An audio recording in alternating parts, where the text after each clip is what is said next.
అందరికీ నమస్కారం. Telangana bar council అధ్యక్షులకి మరియు తెలంగాణ న్యాయవాదులు ఎవరైతే ఉన్నారో వాళ్ళందరికీ కూడా మా నమస్కారాలు.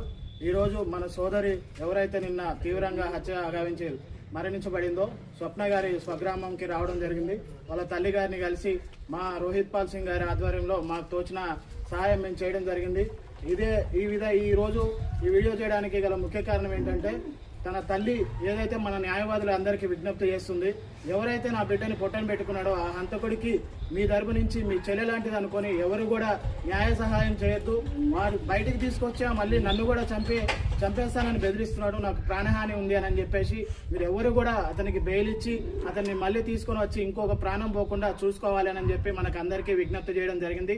కాబట్టి ఆ తల్లి తరపున మీ అందరికీ Secunderabad bar association executive member సంతోష్గా నేను విజ్ఞప్తి చేసేది ఏంటంటే, ఈరోజు ఆ ముద్దాయిలు ఎవరైతే ఉన్నారో వారికి బెయిల్ మరియు మిగిలిన న్యాయ సాయం అటువంటిది ఏ న్యాయవాది కూడా మన తెలుగు రాష్ట్రాల నుంచి వచ్చి అందించవద్దని చెప్పి మిమ్మల్ని కోరుకుంటూ సెలవు తీసుకుంటున్నాం.